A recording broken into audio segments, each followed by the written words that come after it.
Hi, welcome to Magush's SAT video installment. I'm here today with a scary monster. Sentence completion. So what's going to happen is this is not going to be on every single question you see test day. But out of the 19 questions that are sentence completions on the SAT, one of them is going to be really difficult, sometimes two, but usually just one is going to be monstrous. And so I've created a monster sentence completion for you today. If you haven't already, pause the video, try this out on your own, and now, boom, you're back. Okay, how do you deal with this? Well, a great strategy is often to deal with the second blank first. You see, the first blank is a little bit confusing. Far from eschewing a blank, this word in general is kind of difficult, as is this phrase.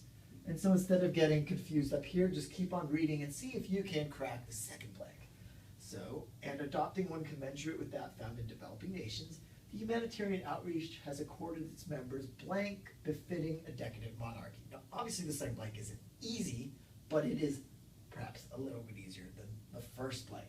And so what we're looking for here is a word that people who are like royalty would get. So here's this group, and they're giving its members these luxuries like a decadent monarchy would have. And so I can see right away that a word like privileges works. Splendors works pretty well too. Now there's a lot of words here obviously that are very difficult words that the SAT doesn't necessarily expect you to know, but through process of elimination you should be able to get the correct answer. So let's head back to that first blank now. We have a better sense of what the sentence is about. So far from eschewing, and it helps to know this SAT word, eschewing means avoiding. Far from is they're actually not. They're not avoiding a blank lifestyle and adopting one that you find in countries. They're actually embracing this very decadent or luxurious lifestyle. So far from avoiding this decadent lifestyle, they're actually embracing it. So we could put a word like decadent into that first blank. Now we look at the word here, conventional, that's next to the word privileges.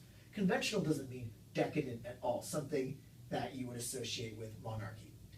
So the problem here then is many people want to choose answer E because the privileges work so perfectly. And the SAT knows that. So they're going to pick almost the perfect word that almost everybody knows for the second blank. And then you're likely to say, oh, maybe conventional works, but it doesn't.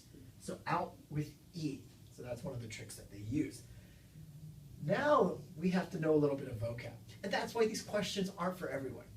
Every question on the SAT is worth the same. So unless you're 650 and you really know your vocab, don't even try to wrestle with this piece. But let's say you have been studying some vocab.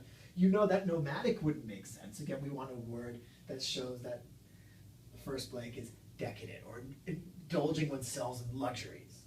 So Spartan, if you know this word, means one who renounces worldly pleasures. So it's actually the opposite. Opulent